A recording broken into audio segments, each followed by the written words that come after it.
Usually I wait until I hear the tea hall bells ringing and I just start them going. So that's how I know it's 12 o'clock. For those of you not on campus and missing out on that. Thank you for joining us. And I'm going to turn it over to my friend Paul, who's going to get us going. Great. Thank you, Jen, and welcome everyone. Jen said, my name is Paul Houghton. I am a 82 Paul College grad and currently serving on the UNH Alumni Association Board of Directors.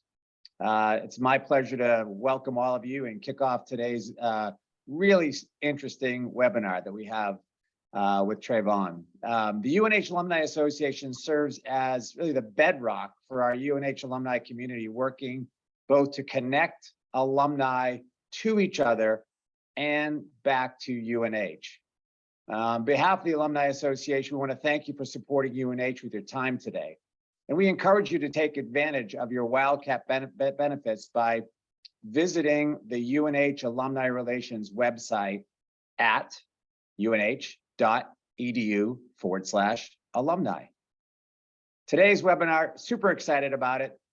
The call after the play, leading through adversity. It's just another episode in the webinar series that have been presented by the UNH Alumni Relations team. This webinar today features Trevon Bryant, class of 18 and grad 20, double diploma holder from UNH. Trey played football at UNH, was a captain, and had dreams of playing in the NFL when, unfortunately, he suffered a traumatic knee injury, tearing his ACL, MCL, both medial and lateral meniscus and patellar tendon, all in one snap. Ouch is an understatement, I would say, right, Trey? Mm-hmm. His life changed immediately, and he had to figure out how to reinvent himself. I mean, football was a major part of his life. Trey's educational, professional, and athletic leadership experience have allowed him to develop different concepts and perspectives on how to effectively lead through adversity and opposition. And today he's going to share some of that with us. He's used his Division I football experience to motivate and challenge those who have faced any level of difficulty or challenge through their position of leadership.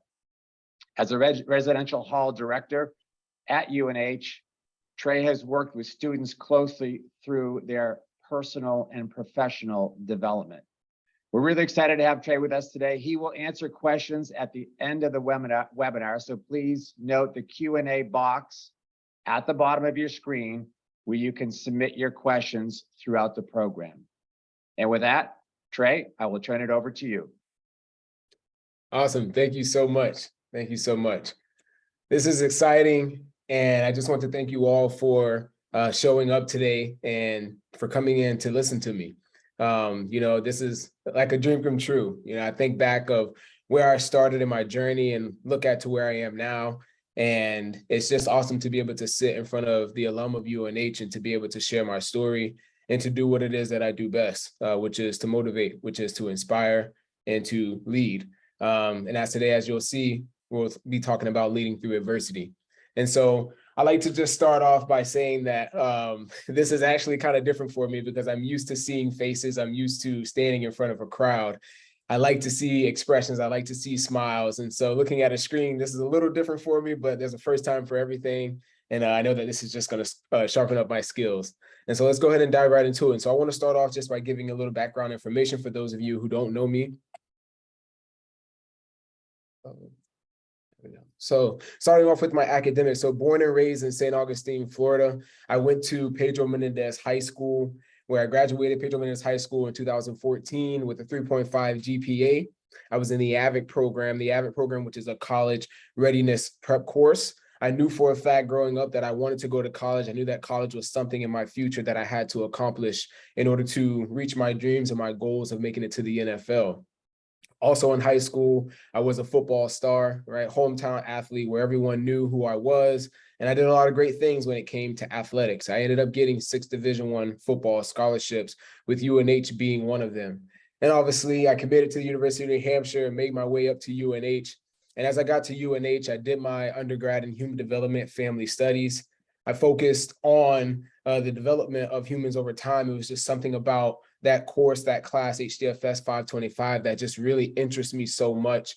And then I went on to start my master's degree in 2018, finishing in 2020, and I got that in adolescent development, which is the age group that I primarily focus on now. And it's the age group that I feel like when I was in that position, that's the time that I needed the most development. That's the time that I needed the most guidance, the most help. And so to be in my position now, I just thought that it was really awesome to be able to further my education in that area, to be able to go back and help that age group, just because I see those students, those kids the same way as I was at their age, right?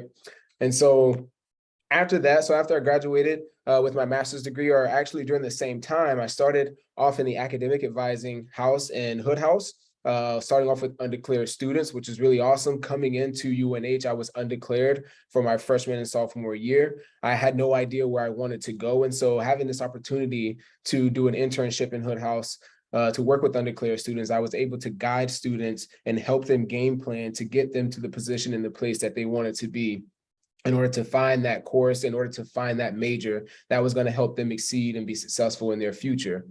And so while also working in the academic advising office, I also was working over in Portsmouth as a fitness instructor at a fitness gym where I taught classes anywhere from 12 to 20 people. I'm really into fitness. I love fitness. And while also doing that, I started my own mentorship program, which was Talking with Trey Motivation, where I work with youth around the Seacoast area. And we would go out on the field, we would work out, we would also sit down with our notepads, and we would just talk about their life experiences and talk about the things that they experienced through life. And I would just try to help them clearly communicate their thoughts and their feelings, and just being that motivator, just being that mentor for those students at the time. Also, COVID happened during that time, so I ended up having to switch to doing some online, some Zoom things with my mentorship program, which allowed me to reach more students across the country, which was very awesome, and which I still do continue that program. But then I also started my motivational speaking career. As you can see, here's a picture of me at my high school back, and I think this was maybe 2016, 2017. This is a tweet that they tweeted out, and I was able to talk to the students for the first time. This was actually my first time actually speaking on stage. And you can see how much shorter my hair was here, which now it's probably touching the bottom of my back. So that was a long time ago, but I've been doing this for a while, and it's been very awesome just to see the growth within it. And so now I'm currently sitting as a residential hall director in Peterson Hall here at UNH. Peterson Hall is the best hall on campus. Now, I know some people would argue with me on that, but as a residential hall director, I've been able to further my skills in so many different ways by being able to deal and to work with so many different students within the community. It's been really great and awesome to live within the community with the residents, because I've been able to put my education within human development and adolescent development into practice with my residents as they go through their professional and personal lives. And so that's just been a blessing and an honor to be able to do this. I'm going into my third year as a residential hall director here at Peterson Hall, and I am looking to continue my time here for at least another year and continue to build this hall in this community and to create great leaders within the community of UNH. And so, I was thinking back in high school, back in 2014, as I got ready to graduate, I was voted team captain for the football team. And I asked myself this question: what makes you a leader, right? What makes me a leader? And that was a question that I could never answer. I never could find out what it was that people saw within me as their leader and why they voted me as their team captain. Just a few weeks ago, I was on a flight down to Florida to my high school, actually to do my debut to my first professional speaking gig. And the question I asked myself is, what makes my goals my goals? And I ask you, what makes your goals your goals? And I began to reflect on my lifestyle. I began to reflect on my childhood of growing up in a single parent home with my mom and my two sisters, where my dad was inconsistently in my life.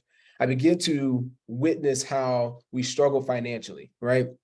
We were able to make ends meet, but we didn't have the things that the people around me had. And I remember just kind of struggling day to day, and something that I wanted to change within my my family's life was the financial situation. And so my number one goal was to make it to the NFL. That was a dream of mine. And as I began to dream of making it to the NFL with the purpose of changing the financial situation for my family, I began to make sure that I covered my bases with making sure that I was doing good with my academics, making sure that my character was continuing to build to a high status, making sure that I performed on the field as best as possible in order to get that scholarship to go to college, because I knew that my athletic talent was going to be able to take me to the next level. And so as I began to start thinking about the things that I experienced in life, I began to understand why my goals were my goals, right? I began to set my goals so high, I began to achieve great things. And as I began to get those scholarships in high school and be able to take time to choose between which university I wanted to go to, I ended up stumbling upon UNH, which became such a great place to be, a home away from home. And as I got here to UNH, you know, I began to start seeing the things that I wanted to accomplish here at UNH, right? I began to start thinking about what is it that I need to do here on campus in order to make myself get closer to the goal of making it to the NFL.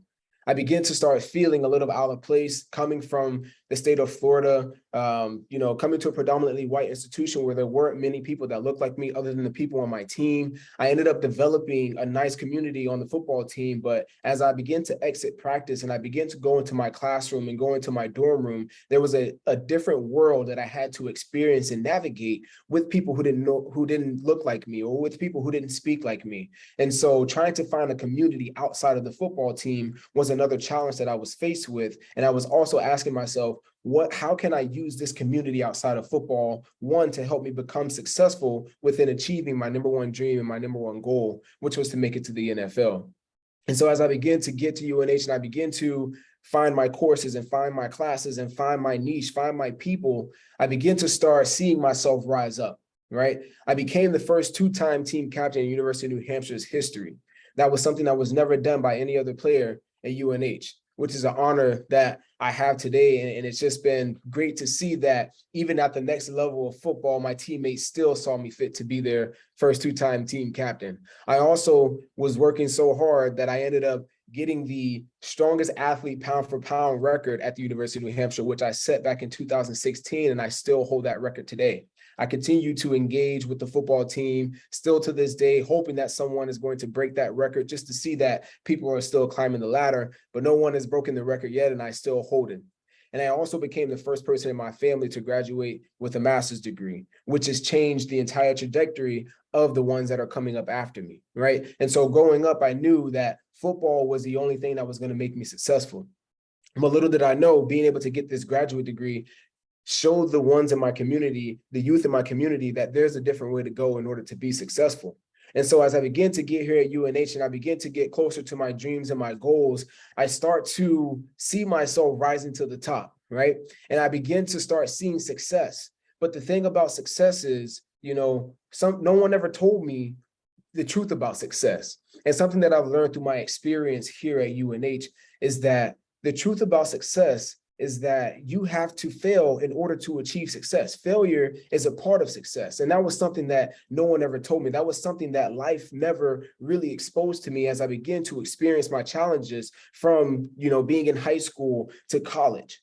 But it wasn't until I got to UNH and I began to start climbing the ladder. I started off with a 2.7 GPA, which put me in study hall. And while my friends were able to go outside and to hang out with friends and to do all the fun things after practice, I was in study hall making sure that I was catching up on my work. And it was required hours that I had to be. And I knew that there wasn't a difference between my teammates. And I knew that I was smart enough to not be in study hall. And so I began to start doing the things that I needed to do in order to raise my GPA.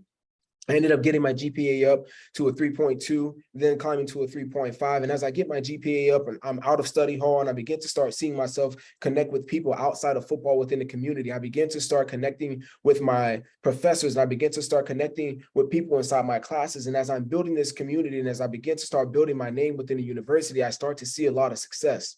I remember walking down the sidewalk and there was someone who had my t-shirt on, right? And this t-shirt that you see in this photo has one of my football images on it. And so I began to become the poster boy for the university. I began to become the person that did every single interview for the university when it comes to football. I began to be the face of UNH football, as my teammates would like to call me the UNH man. And so as I began to start seeing the success and achieving the success and reaching so high, but in a humble position, I remember the day that I was walking down T Hall lawn and I saw a few students who had my t-shirt and they would be like, hey, Trey, yo, we have our t-shirt on. Can we take a picture with you? And I'd be like, yeah, of course. And we would take pictures and they would laugh and I would continue to walk on. And the feeling that it gave me inside just letting me know that I was on the right track, letting me know that I was on the right pace in life. And as I'm getting closer to my dreams and to my goals, reaching to the NFL, here it is, I'm beginning to get to my senior year. And I remember like it was yesterday. I remember sitting inside my dorm room. It was 10 o'clock at night with both of my roommates. One of my roommates said, yo, Trey, man, how do you feel after practice today? And I was like, I feel great, bro. You know, guys, all we have to do is we have to just stay healthy for the next 5 practice, right? We have 5 practice, the 5th one being the spring game, and the 4th actually, and the 4 practices actually being true practice. I said, guys, we just got to make it through these 4 practice, and we have to stay healthy, stay strong. And once we finish this spring semester, the spring season, we'll be able to go home over the summer. We'll be able to see our family, see our friends, and we'll be able to come back. We'll have a nice summer training, and then we'll go into the fall semester and win a national championship. My first roommate said, yeah, man, I can't wait, Trey. I can't wait to fly back to Washington and see my little brother, JJ. He's getting big. He's getting ready to start football, and I just can't wait to see him, man. It's been a while since I've seen the family. I said, yeah, that's nice. My second roommate said, Trey, I can't wait to go home, man. My sister's actually flying over from overseas. I haven't seen her in a couple of years. And, you know, every time my sister come home, we like to go out to our favorite restaurant in our hometown. And it's just going to be awesome. And so we began to start reminiscing on the times and what it's like to be home with family. And so it's getting late. We get inside the bed. I remember the only light that was on inside my room was my lamp. And as I begin to lay in bed, I'm staring at the roof. And before I turned the lamp off, there was a voice that came in my head and said, Trey, remember those goals that you set back in high school? Remember the goal that you said about becoming an NFL player and changing the trajectory for your family and enhancing the financial situation and being a hometown hero? Remember all those things that you said that you wanted to do? And I had no idea why I was questioning myself with these questions. And I said, yeah, I remember all of it. And it said to me, are you really ready to accomplish those dreams and goals? Are you willing to fight through whatever it is that comes your way in order to achieve those dreams and those goals? And I said, of course. And without a doubt in my mind, I began to roll over to my left side to face the wall, and I hit the lamp and turned it off. I wake up the next morning, it's 5 a.m. I make my way down to the training room. We get ready for practice, and I make my way out into the field. And here it is that we are in a training session, or we are in a scrimmage session on the field. And at this moment in time, defense was kicking our butts, right? So as the first 2-time team captain, we could not, on offense, we could not get a pass off. We couldn't run the ball. We couldn't do anything. Defense was stopping us, and we were having a horrible practice. And so at this moment in time, getting ready to go into a spring game, Coach Mack at the time, he called us by our last names. He walked by me, he tapped me on the leg. He said, Bryant, I need you to pick these guys up. I need you to make something happen. And at that moment in time, being the first 2-time team captain, when your name is called upon, you know that you have to make a change. You know you have to rise to the occasion. You know that you have to do something in order to be the leader that they've called you to be. And at that moment in time, I began to stand next to the quarterback, and I remember looking to the left, and as the coach gave the play call, it was a run play. Here it is, 3rd and 1. All we needed was 1 yard to get a first down. Standing next to Trevor Knight, the quarterback, in the running back position, I begin to make my reads at the line as Trevor begins to make the cadence. Trevor hikes the ball, ready, set, hike. I begin to take a jab step across. I grab the ball, and as I begin to make my reads, the offensive line begins to crash down, which forces me to run the ball to the outside. And as I begin to run to the outside, I make it to the line of scrimmage where I only had 1 yard to get the first down. The safety fits down, and we hit head up. Boom. It sounded like 2 Mack trucks at 100 miles per hour. And so he locks onto my chest plate. I locked onto his chest plate with the ball in my left hand. I begin to run my feet to push him back. He's running his feet to push me back, and the equal forces begin to make us run laterally. And as we begin to run laterally down the line, I know in my head that I have to do one more thing in order to get this 1 yard. Here it is. The only thing that's stopping me from getting this 1 yard was this one player in front of me, was this one challenge in front of me.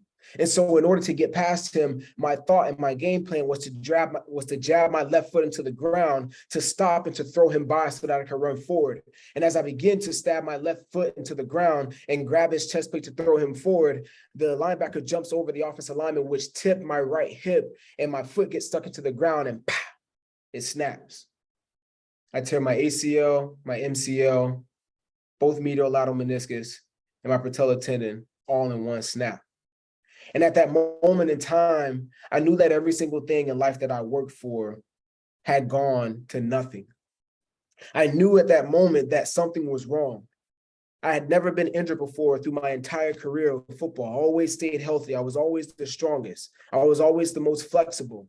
But here it is, was a pain, was an experience that I have never experienced before in my life. And as I hit the ground, I remember laying on my back, screaming, my body in flames, and I'm holding my knee to my chest as tight as possible, wishing and hoping that what I think just happened didn't happen. And as I begin to roll to the left side, I remember it was silent. You could hear a penny drop. No one said a thing. And it was like a slow motion panoramic view as I begin to make my way from my left side to my right, holding my knee. I see my teammates standing with their eyes wide open.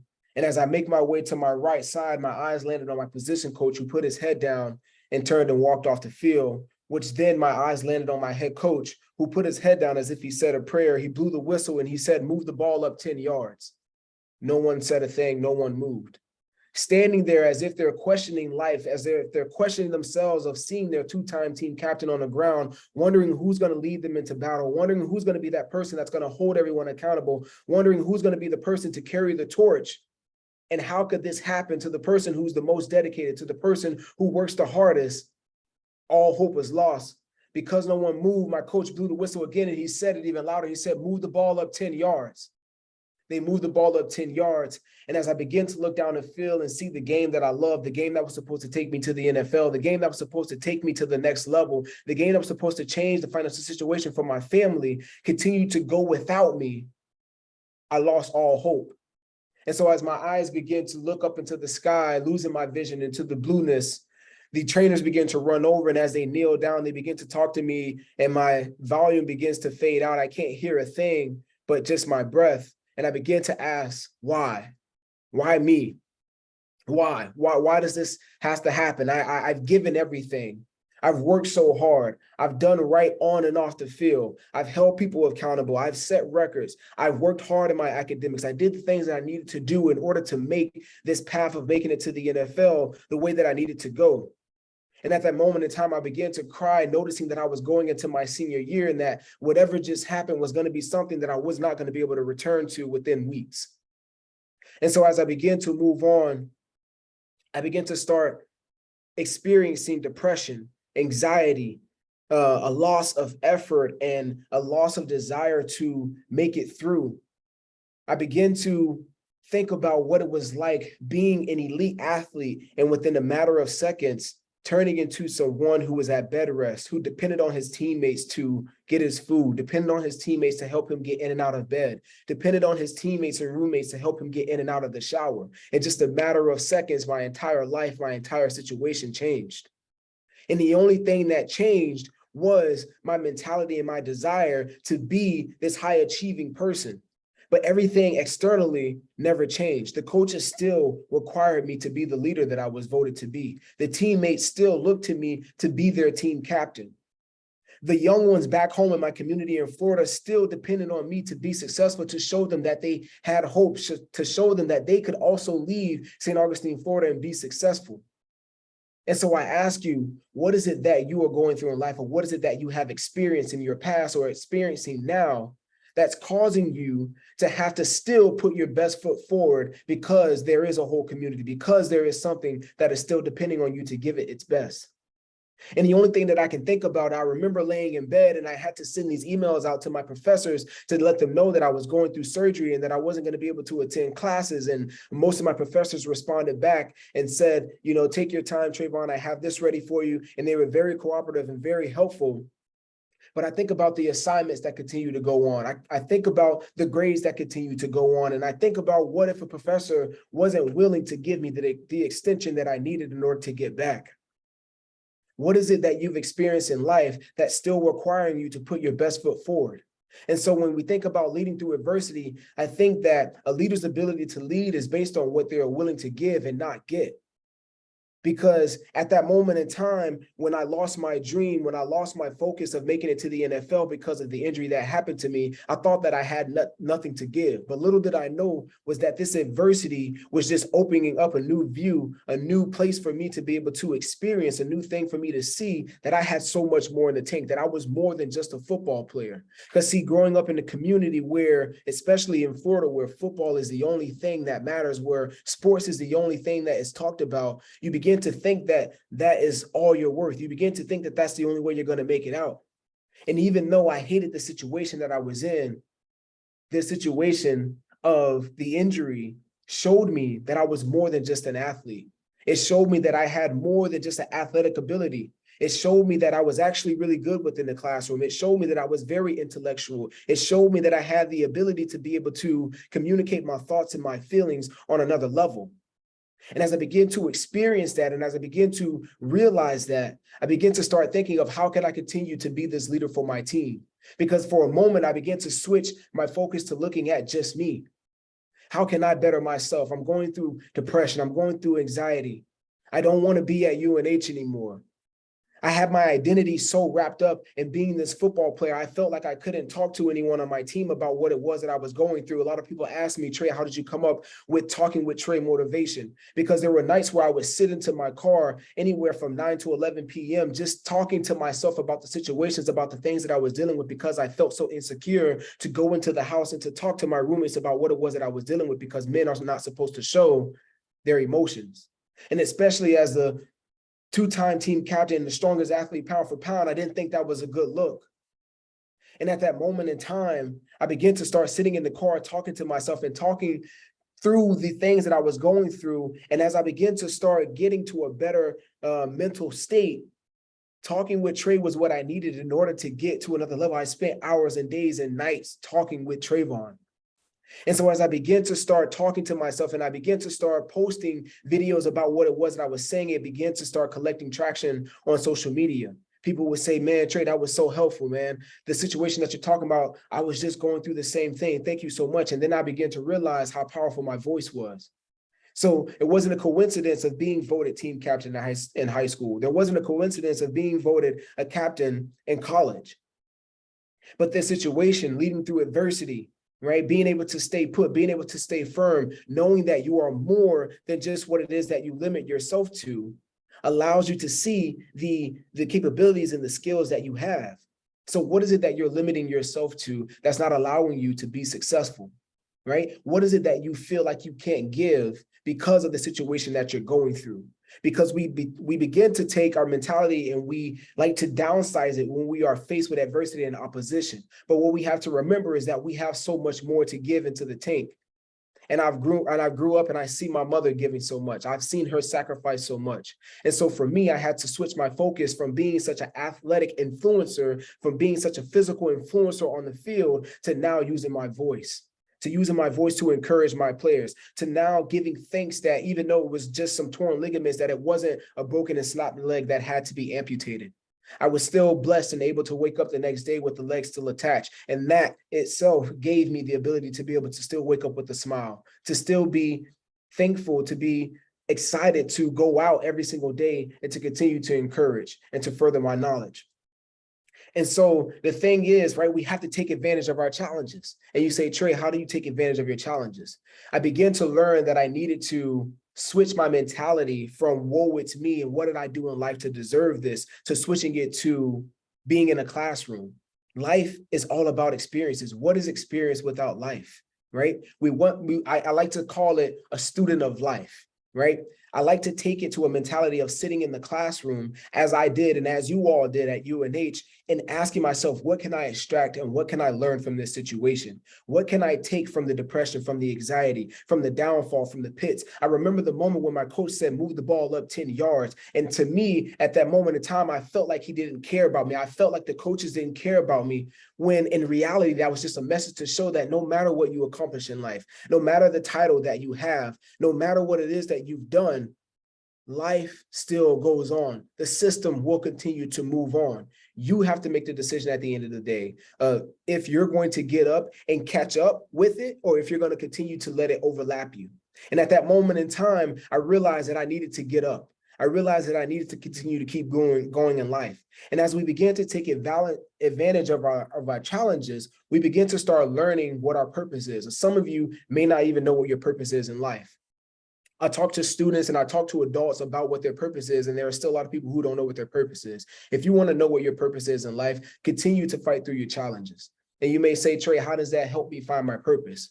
Well, as you continue to fight through your challenges, right, your challenges brings about purpose. And so as you begin to go through the experience that you have, as you begin to reflect and think about the ways that you felt through your experiences, as you begin to extract that knowledge and information and you apply it to your life moving forward, you're going to have an experience that's then going to evoke some emotions, right? Some passion towards what it is that you want to accomplish. For me, tearing my ACL and not making it to the NFL wanted me to now be able to go back to the youth and impute to them that they're more than just an athlete. Because for me, I thought that making it to the NFL was the only thing that I could do, because I told the people that I was going to be successful in that. And now that that's not my reality, I felt like I failed in life, when actually I was really reaching another level, when actually I was taking another step on the staircase to success.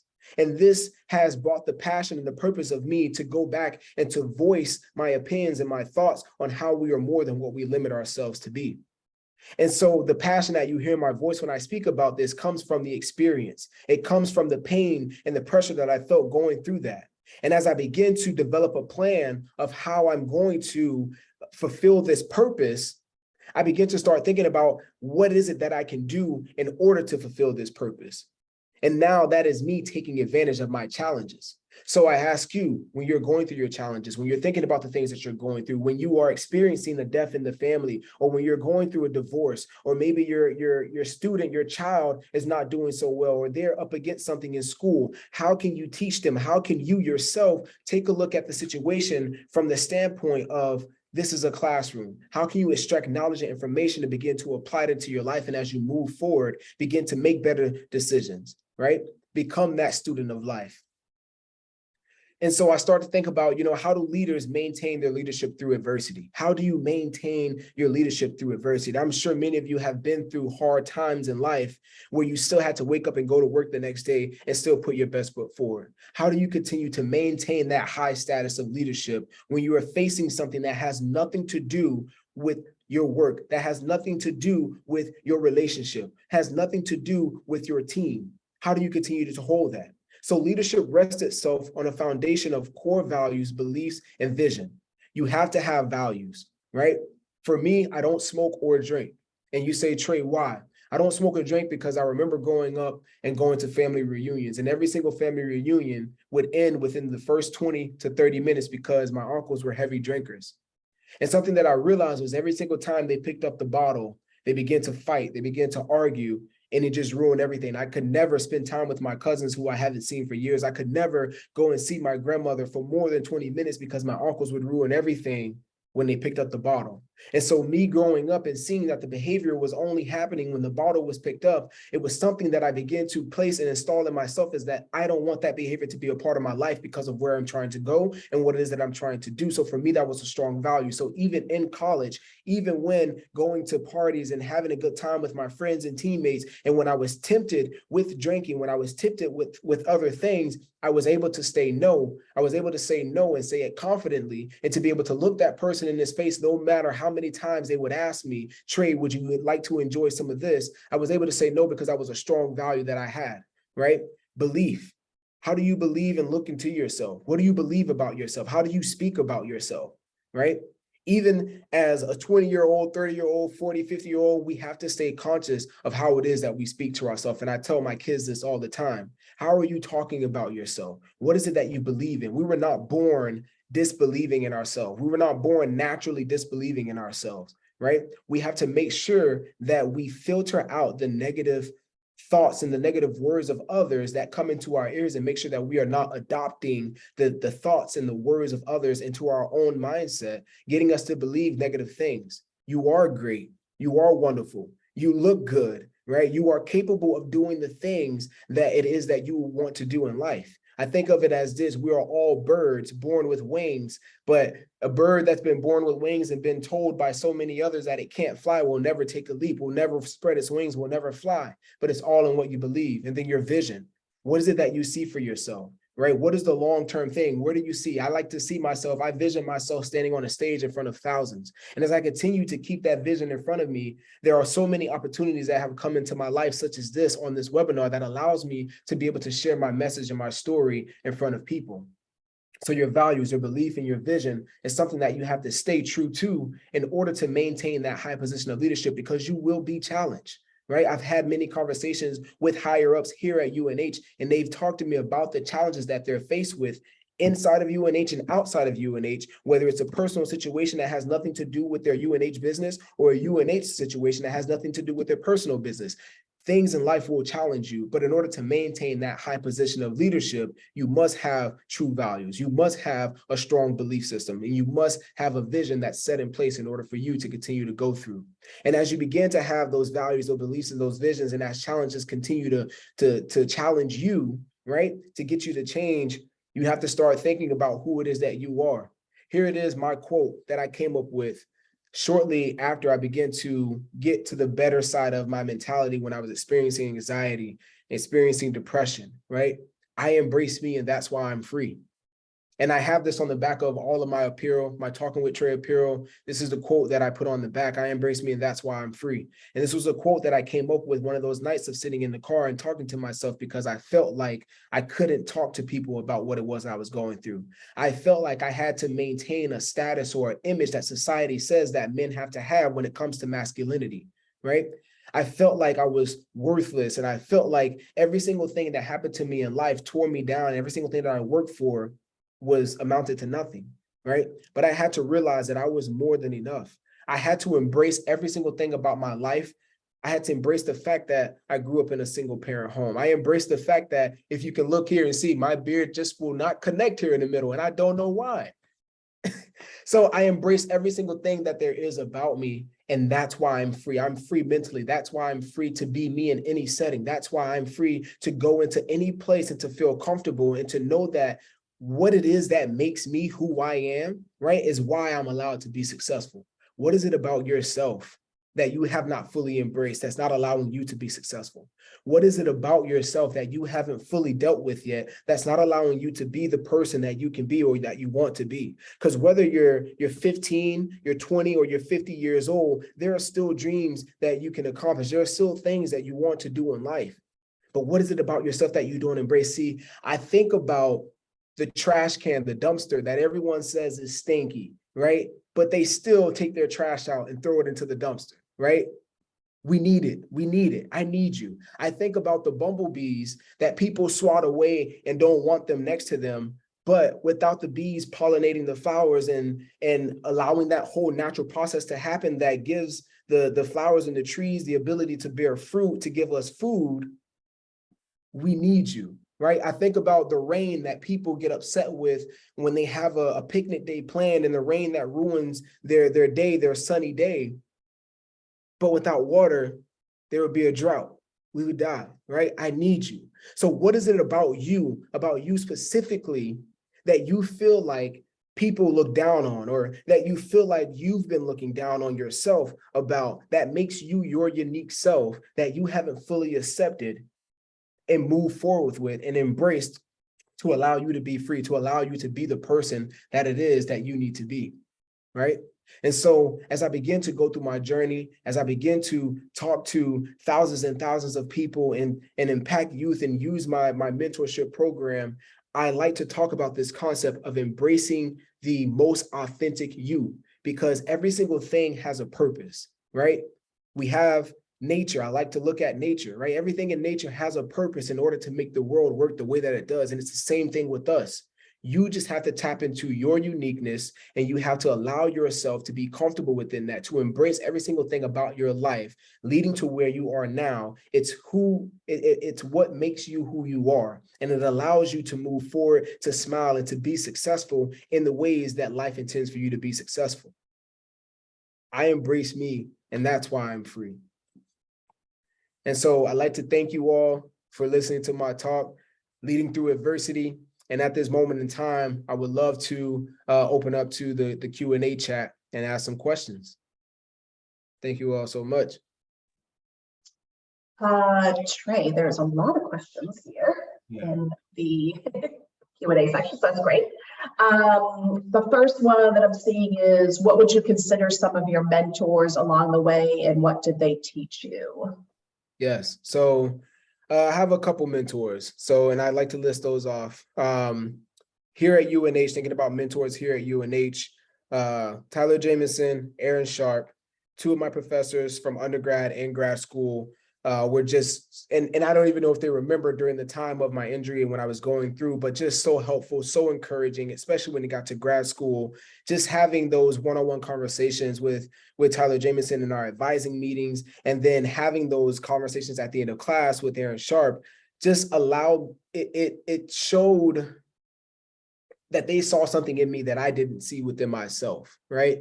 And because my only mission and my goal was to be an athlete here, but the way that they would talk to me, the way that they would bring ideas and thoughts to me, allowed me to see that there was something more about who it was that I am, and my ability to perform in the classroom that they thought was something so special. And as I began to see that, and as I began to build my relationship with the both of them, it just showed me that there was just more to me on this educational level. I remember, I think it was Aaron Sharp, I don't know if it was Tyler or Aaron, who asked me one time, I think it was Tyler, she asked me if I would think about, coming into her class, right after I graduated one of the seminar classes, coming into the class and being, teaching a certain part of it. And that began to start raising the thought of like, wait, like I could actually teach a class. I'm smart enough to do that. And it began to wake up different parts of my mind and my dreams and my goals to say that, hey, I can do this education thing. And so they just taught me to not limit yourself, right? And to continue to make connections and to move and use this university, right? And to just really make those connections and continue to network. Another mentor of mine is one of my high school coaches. His name is TJ Sims. He's back home in Florida. He was a mentor for me all the way through high school up to now. He was like a father figure to me, spent a lot of time with me. And it was just so awesome because, I learned a lot from this man as far as what it meant to be a man, and he allowed, and just watching, his marriage and watching how he interacted with his kids, it just gave me a figure to look at in order to, to become someone who I wanted to model over time. And that was just something that, it just impacted my heart and has always been, three people who always stand out to me when that question has been asked. That's great. We'll definitely let Tyler and Aaron know that. They'll love that you just mentioned them. That was great. What advice about building resilience would you give to a UNH student about to graduate? Yes. So advice about building resilience. And so advice that I would give about building resilience is think about every single thing that you've been through in the past, right? And look how far you've come. Understanding having to switch your perspective, switch your thought process, because I feel like a lot of times for me, the resilience part came once I switched my mindset from woe, it's me, why is this happening to me? What did I do to deserve this? To more so of, this is going to make me stronger. What can I extract and learn from this? What perspective is it that I can adopt that's going to allow me to see life a different way, that's going to give me a positive perspective? Because I believe that the difference between us being successful and unsuccessful is the way in how we view our situations. And so when it comes to resiliency, right, understanding that in order for us to grow, we must be put under pressure. It's just like going to the gym, right? If you want bigger arms, if you want bigger legs, right, you have to, when you work out, you're sweating, you're sore, right? You're being put under pressure, in pain. And then after you do that, you have to do what? Nourish yourself. So you have to drink water, get sleep, do protein, right? You have to do all those things in order for the body to start to grow. And then you are going to now achieve the body image that you want, right? But you have to go through stress, and it's the same thing in life. So when it comes to resiliency, you have to stand firm through it. If you want to grow and become the intellectual human being who you want to become the successful person who you want to be, you have to stand and fight through whatever it is that comes your way, because all it is just growing pains. It's that stress. It's putting you under pressure. And so if I, using that analogy, Trey, what would it look like for me to get sleep, protein, and all that if I were to talk about it in the terms of going through life, right? Well, that's reading books, that's connecting with your mentors like Tyler, Aaron, and Coach TJ Sims, right? It's being around the people who you love. It's starting to do the things that you love that brings you joy, right? It's starting to do those things and applying that to your life when you're in this tough situation. And so as time goes on and you continue to fight through, you're going to see the growth. You're going to see the knowledge, because again, what is life without experience? And so that's the advice that I would give to students when it comes to resiliency. The next question is, where do you see yourself in 5 years, and how do you feel like UNH will have prepared you for that? Oh, yeah. So within the next 5 years, sometimes it gets scary looking 5 years ahead, because even just next year is kind of like, right? But within the next 5 years, my goal and my plan, I eventually want to move into full-time speaking, right? I have icons we'll look up to: Inky Johnson, Eric Thomas, Trent Shelton, right? A lot of big time motivational speakers, Gary Vee. And I want to get to a stage and a place where I am speaking on platforms very large, right? Being able to share my story, being able to give education around perspective development, which I don't even know if that's a term yet, but that's something that I have come up with, and it's something that I'm going to staple, right? Perspective development, shaping your perspective, talking about, embracing your most authentic self, and to also, work on my mentorship program as far as continuing to still build the adolescent age group. And so within the next 5 years, like I said, I want to continue to move into my full-time career of speaking. If, the universe allows that to be within the next 5 years. I didn't think that I would be a professional speaker until I was like 30 something years old, but it decided to come at the age of 26. So who knows when that will happen? But yeah, that's where I see my next 5 years. And that's what I'm currently working on, and possibly having my first book written and done. Good goals. The next question is, so many people dealt with mental health issues during the pandemic and continue to struggle. What specific things did you find helpful in dealing with depression and anxiety? Yeah. So talking it through and talking about it over and over and over. Something that I've learned recently, especially when it comes to depression and anxiety, is that depression and anxiety feels like a dark place, right? It feels lonely, it feels secluded. And a lot of times we think that if we just stop talking about it, that it'll go away. When in reality, I look at it from a perspective of it being an indication that there is something within me that has changed, right? I think about loneliness and depression in this way, right? It's just like when you get the new update for the iPhone. If you don't update the iPhone when the new update comes out, eventually it's going to start to glitch. And so when it comes to depression, when it comes to loneliness, when it comes to anxiety, it's an indication that there's something within me, within my life, that has upgraded or has changed, that I need to now make myself aware of by diving deep into conversation with self, diving deep into conversation with a professional or someone who has a great level of knowledge, to be able to start thinking and finding what it is that has changed. What is it that I need to work on? What is it that I need to continue to build myself upon? And as you begin to continue to keep having those conversations about what it is that you're feeling, what it is that you're going through, why you are in the place that you are in, right? That's when you begin to start becoming more knowledgeful of self. And as you begin to become more knowledgeful of self, you begin to start making more sense of the situation that's coming towards you, right? And a lot of times in depression, we search for clarity. We search for clarity and we want to know the answer now. But we need to switch from looking for clarity, and we need to embrace the process of depression and anxiety, and know that clarity comes with growth. And as you begin to embrace the process, right, through the process, you acquire growth. And as you acquire growth, clarity then comes, which means that the depression and anxiety then leaves.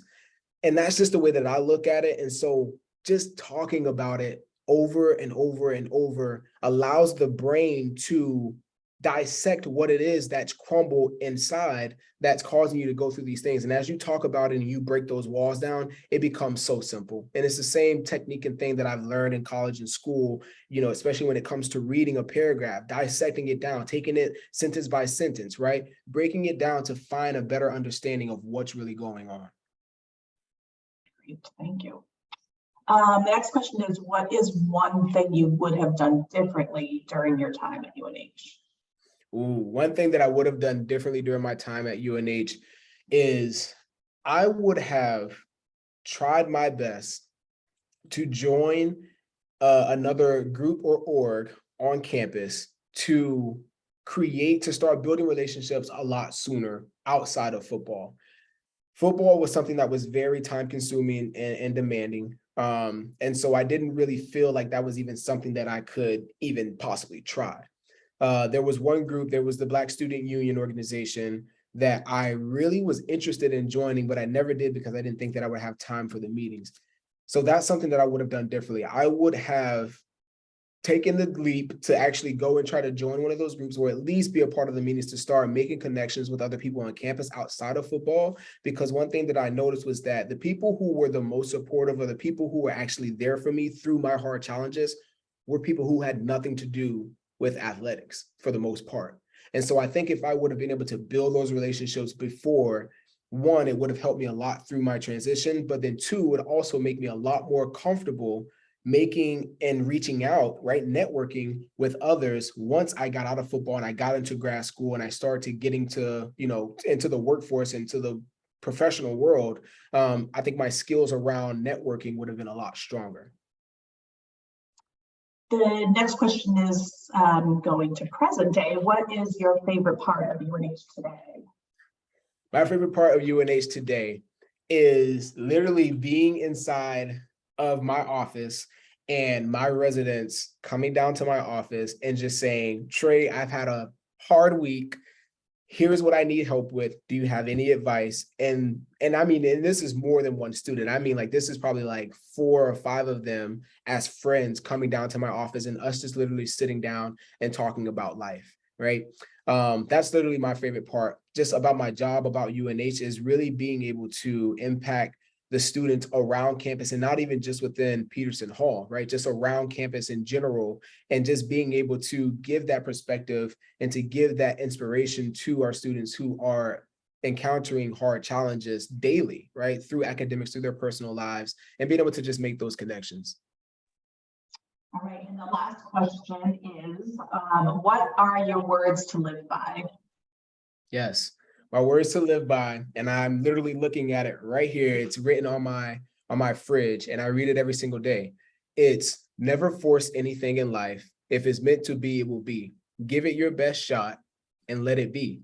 There is nothing that you will miss out on life that's intended for you, right? And I know it's kind of long, but that's 2 quotes within one. But those are literally the words that I live by every single day. And that was the start of 2022 for me. It was to never force anything, to give it my best shot and to let it be what it is, right? If it's meant to be, it will be.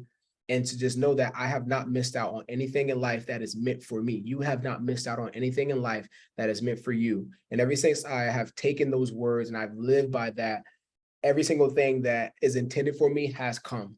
And I haven't missed out on anything yet. And it has been able to put me in a position that is allowing me to become more and more successful, way more than I ever imagined back in college.